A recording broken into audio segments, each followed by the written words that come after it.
అయితే మన దేవాలయంలో కేవలం పరమార్థము ఆ నామాన్ని మనం భక్తులుగా ఎదుగుతామని చెప్పి ఆయన సత్ఫలితం కలుగుతుందని చెప్పేసి లోక కళ్యాణార్థము ఇన్ని కార్యక్రమాన్ని చేపట్టడం జరిగింది.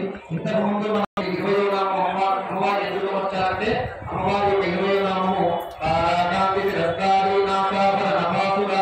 అంటే నక్షత్రమైన వారము.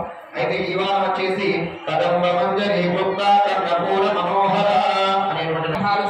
సౌగంధకాలు చుట్టూ పరాగాలతో పండుగ చూడు చక్కగా ఉంటాయి.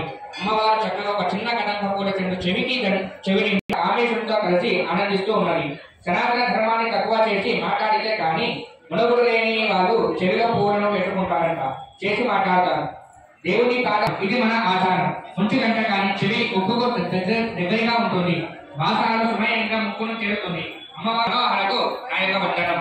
అంటే ఈ యొక్క నామంలో ఏ విధంగా ఉందంటే అర్థము కదంబ మంజరి వృత్త కర్ణపూర మనోహర అంటే కదంబ పుష్పము అటువంటి సుగంధ పరిమళం అనేటువంటి స్వామివారికి చేకూరించాలి అనేటువంటి ఒక దృక్పథం చేత అమ్మవారు ఆ యొక్క కదంబ పుష్పాన్ని అమ్మవారి యొక్క చిన్నాన్ని ఎవరితో కీర్తించింది. మనలో చాలా మంది సనాతన ధర్మాన్ని వ్యతిరేకించే వాళ్ళు ఏం చెప్తా ఉంటారు, ఎందుకు ధరిస్తారు అంటే కనుక ఏదైనా మనం పూజ చేసినప్పుడు ఆ పూజంతా అయిపోయిన తర్వాత ఆ పుష్పాన్ని భద్రగారిస్తే కాలగట్టుకొని వెళ్తే చెరువులో పెట్టుకోవాలి లేదా మనం చెవిలో పెట్టుకోవాలి.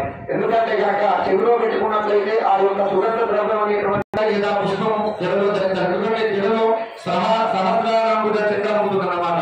ఆ ప్రదేశాల్లోనే మనకు ఆ పుష్పాన్ని ధరించడం అనేది జరుగుతూ ఉంటుంది సనాతన ధర్మంలో అని చెప్పేసి